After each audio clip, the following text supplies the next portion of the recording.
നമസ്കാരം. ഞാൻ കഴിവുള്ള ആളായിരുന്നു. പക്ഷേ എന്തോ ഒന്നാണ് എന്നെ പിന്നിലേക്ക് പിടിച്ചു നിർത്തുന്നത്. എൻ്റെ ജീവിതം മാറണം, പക്ഷേ എനിക്ക് തുടങ്ങാൻ പോലും കഴിയുന്നില്ല. ആ ഒന്ന് എന്താണെന്ന് അറിയാമോ? അതിന് കാരണം മടിയാണ്. പക്ഷെ നിങ്ങളൊന്ന് കേൾക്കൂ. മടി എന്നത് ഒരു ഡിസീസ് അല്ല, അതൊരു ഹാബിറ്റാണ്. അതായത് അത് നമുക്ക് തികച്ചും കൺട്രോൾ ചെയ്ത് ഇല്ലാതാക്കാം. ഇന്ന് ഈ വീഡിയോയിൽ നിങ്ങളുടെ ജീവിതം സ്ലോലി നശിപ്പിക്കുന്ന 5 ഹാബിറ്റ്സിനെ കുറിച്ച് പറയാം. മടിയുടെ യഥാർത്ഥ കാരണം എന്താണെന്ന് അറിയാമോ? ഒന്ന് ഫിയറാണ്, അതായത് ഭയം. ഫെയിലാകുമോ? ആളുകൾ എന്തു പറയും? ഞാൻ കഴിവുള്ളവനാണോ? മതി ചെയ്തത്. ഇങ്ങനെയുള്ള ഫിയർ നിങ്ങളെ ആക്ഷൻ എടുക്കാൻ അനുവദിക്കില്ല. ഉദാഹരണമായിട്ട് ഒരു സ്റ്റുഡൻറ്റ് എക്സാമിനെ പേടിച്ച് പഠിക്കാതെ ഇരിക്കുന്നു. എന്തായിരിക്കും റിസൾട്ട്? വളരെ മോശം റിസൾട്ടായിരിക്കും അവന് കിട്ടുക. അത് എന്തുകൊണ്ടാണ്? ഫിയർ ഉള്ളതുകൊണ്ട്. അതുകൊണ്ട് മടിച്ചിരിക്കാതെ മുന്നോട്ടേക്ക് ആക്ഷൻ എടുത്ത് തുടങ്ങാം. മടിയുടെ മറ്റൊരു കാരണം എന്ന് പറയുന്നത് അധികമായ സമ്മർദ്ദമാണ്. ചെയ്യാനുള്ള കാര്യങ്ങൾ വളരെ കൂടുതലാണ്. എവിടെ നിന്ന് തുടങ്ങണമെന്നറിയില്ല. പക്ഷേ എവിടെ നിന്നും തുടങ്ങാതിരുന്നാൽ, ഒന്നും ചെയ്യാതിരുന്നാൽ എന്തായിരിക്കും ഫലം? നിങ്ങൾ ചിന്തിച്ചിട്ടുണ്ടോ? മറ്റൊന്ന്, നമ്മുടെ ഗോളിനെ കുറിച്ച് നമുക്ക് ക്ലാരിറ്റി ഇല്ലാത്തതാണ്. ഡിറക്ഷൻ ഇല്ലെങ്കിൽ മോട്ടിവേഷൻ ഉണ്ടാകില്ല. ഗോൾ ഇല്ലാത്ത ജീവിതം എന്നത് ഡിറക്ഷൻ ഇല്ലാത്ത യാത്രയാണ്. മറ്റൊന്ന്, ലോ എനർജി ലൈഫ് സ്റ്റൈലാണ്.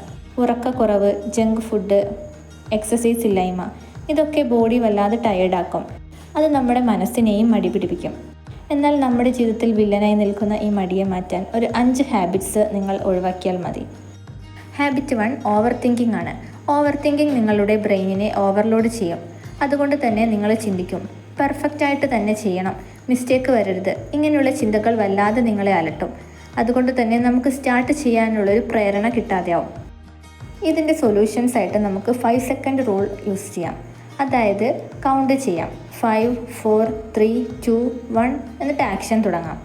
മറ്റൊന്ന് ആക്ഷൻ ജേണലാണ്. ജേണൽ എഴുതാൻ ശ്രമിക്കുക. ഇന്ന് ഞാൻ എന്ത് ചെയ്തു എന്നുള്ളത് എഴുതുമ്പോൾ ഒന്നും ചെയ്യാതെ ഇരിക്കുന്നതിനേക്കാൾ നല്ലത് എന്തെങ്കിലും ഒന്ന് ചെയ്യുന്നതാണ് എന്ന് നിങ്ങൾക്ക് തോന്നിയേക്കാം. അതുകൊണ്ട് ആക്ഷൻ ജേണൽ പ്രാക്ടീസ് ചെയ്യൂ. മറ്റൊരു അവോയ്ഡ് ചെയ്യേണ്ട ഹാബിറ്റ് എന്നത് മൊബൈൽ അഡിക്ഷനാണ്. നിങ്ങൾ ഫോൺ ഉപയോഗിക്കുന്നില്ല, ഫോൺ നിങ്ങളെയാണ് ഉപയോഗിക്കുന്നത്. ഇതിൻ്റെയൊക്കെ എഫക്റ്റ് എന്താണെന്ന് അറിയാമോ? സീറോ ഫോക്കസ്, ടൈം വേസ്റ്റ്, അതുപോലെ കമ്പാരിസൺ. സോഷ്യൽ മീഡിയയിലൂടെ കാണുന്ന മറ്റുള്ളവരെ കമ്പയർ ചെയ്ത് നമ്മൾ വെറുതെ ടൈം കളയും. ഫോൺ അവോയ്ഡ് ചെയ്യാൻ വേണ്ടി 3 സൊല്യൂഷൻസ് ഞാൻ പറഞ്ഞു തരാം. മോർണിംഗ് ഒരു 1 ഹവർ നോ ഫോൺ എന്ന റൂൾ വെക്കുക. അതുപോലെ ആപ്സ് ഒക്കെ ലിമിറ്റ് ചെയ്യാം. സോഷ്യൽ മീഡിയ നമുക്ക് കൺട്രോൾ ചെയ്യാം. ആവശ്യമില്ലാത്തത് അല്ലെങ്കിൽ കൂടുതൽ സമയം നമ്മൾ വെറുതെ ചിലവാക്കുന്നത്, അങ്ങനെയുള്ള ആപ്ലിക്കേഷൻസ് ഫോണിൽ നിന്നും എടുത്തു മാറ്റുക, ഡിലീറ്റ് ചെയ്യുക. മറ്റൊന്ന് റീപ്ലേസ് ദി ഹാബിറ്റാണ്. ഫോൺ യൂസ് ചെയ്യുന്നതിന് പകരം ബുക്ക് വായിക്കുകയോ അല്ലെങ്കിൽ മറ്റെന്തെങ്കിലും ആക്ടിവിറ്റീസിൽ ബിസി ആയിരിക്കാനോ ശ്രമിക്കുക. ഇത് നമുക്ക് ഷോർട്ട് ടൈം ആയിട്ടുള്ള പ്ലഷർ ആയിരിക്കും തരിക, പക്ഷേ നമ്മുടെ ഒരു ലോങ് പെയിൻ ഒഴിവാക്കും. ഹാബിറ്റ് 4 എന്നത് നോ റുട്ടീനാണ്. ഒരു റുട്ടീനും ഇല്ലാതെ ഇങ്ങനെ ജീവിതം കടന്നു പോകുന്നത് കൊണ്ടാണ് നമുക്ക് മടി തോന്നുന്നത്. റാൻഡമായിട്ട് ഈ ലൈഫ് ഇങ്ങനെ പോകുമ്പോൾ ഒരു പ്രോഗ്രഷനും നമുക്കുണ്ടാവില്ല. അതുകൊണ്ട് തന്നെ നമ്മുടെ റുട്ടീൻ പ്ലാൻ ഒന്നുകൂടി പ്രൊഡക്റ്റീവ് ആക്കാം. ഞാനൊരു ചെറിയ റുട്ടീൻ പ്ലാൻ പറഞ്ഞു തരാം. രാവിലെ നേരത്തെ തന്നെ എഴുന്നേൽക്കുക, വേക്കപ്പ് ഏർലി. കൂടാതെ അന്നത്തെ ഡേയെക്കുറിച്ച് പ്ലാൻ ചെയ്യാം. പകൽ സമയത്ത് നമുക്ക് പ്രയോറിറ്റി കൂടുതലുള്ള ടാസ്ക് കംപ്ലീറ്റ് ചെയ്യാം.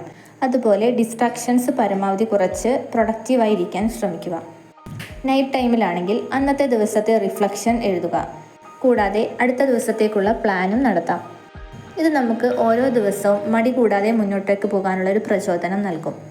Discipline initially hard but later it gives freedom for us. കൂടാതെ റുട്ടീൻ ബിൽഡ്സ് കോൺഫിഡൻസ് എന്നാണല്ലോ. മടി നമ്മിൽ നിന്നും മാറാനുള്ള മറ്റൊരു ഹാബിറ്റ് എന്നത് നെഗറ്റീവ് സെൽഫ് ടോക്കാണ്.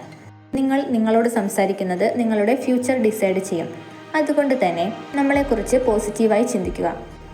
എനിക്ക് പറ്റില്ല, ഞാൻ ലക്കിയല്ല, ഇങ്ങനെയുള്ള കോമൺ തോട്ട്സ് പാടെ ഒഴിവാക്കാൻ ശ്രമിക്കുക. ഇതിനുള്ള കുറച്ച് സൊല്യൂഷൻസ് ഏതൊക്കെയാണെന്ന് പറഞ്ഞു തരാം.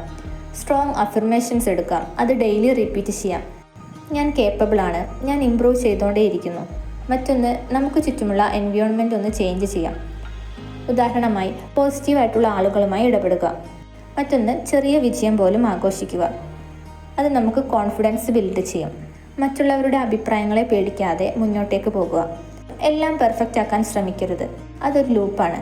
അതുകൊണ്ട് തന്നെ ഇംപെർഫെക്ഷനിൽ നിന്ന് സ്റ്റാർട്ട് ചെയ്യൂ. കൂടാതെ ധാരാളം മോട്ടിവേഷണൽ വീഡിയോസ് കാണുക, പോഡ്കാസ്റ്റ് കേൾക്കുക. വെറുതെ ഇരിക്കുന്ന സമയത്തോ അല്ലെങ്കിൽ മറ്റെന്തെങ്കിലും ജോലി ചെയ്യുന്ന സമയത്താണെങ്കിലും ഒരു ഹെഡ്സെറ്റ് യൂസ് ചെയ്ത് നമുക്ക് ആവശ്യമുള്ള വിഷയങ്ങളെക്കുറിച്ച് പോഡ്കാസ്റ്റ് കേൾക്കുക. ഇത് നമുക്ക് സമയം ചിലവഴിക്കാതെ തന്നെ വലിയ മോട്ടിവേഷൻസ് നൽകും. ഒന്ന് ആലോചിക്കുക, ഇപ്പോൾ മടി പിടിച്ചിരുന്നാൽ ജീവിതകാലം മുഴുവൻ നമ്മളായി ഇരുത്തം ഇരിക്കേണ്ടി വരും. അതുകൊണ്ട് തന്നെ മുന്നോട്ടേക്ക് പോകും. നിങ്ങൾക്ക് ഇപ്പോൾ 2 ഓപ്ഷൻസ് ഉണ്ട്. സെയിം ലൈഫ് തുടരുക അല്ലെങ്കിൽ പുതിയ ജീവിതം ആരംഭിക്കുക. ഡിസിഷൻ എടുക്കേണ്ടത് നിങ്ങൾ തന്നെയാണ്. അതുകൊണ്ട് ഇപ്പോൾ തന്നെ എടുക്കൂ. കൂടാതെ ഇന്ന് തന്നെ മാറാൻ ശ്രമിക്കുമെന്നുള്ളവർ ഐ വിൽ ചേഞ്ച് എന്ന് കമൻറ്റ് ചെയ്യൂ. മടി നിങ്ങളുടെ ജീവിതം നശിപ്പിക്കുന്നതിന് മുമ്പ് നിങ്ങൾ മടിയെ നശിപ്പിക്കൂ. All the best my dear friends. So നമുക്ക് അടുത്ത വീഡിയോയിൽ കാണാം. വീഡിയോ കണ്ട് ഇഷ്ടപ്പെട്ടാൽ ലൈക്കും കമൻറ്റും ചെയ്യാൻ മറക്കരുത്. കൂടാതെ ഇതുപോലുള്ള വീഡിയോസിനായി ചാനൽ സബ്സ്ക്രൈബും ചെയ്യാം. Okay, by.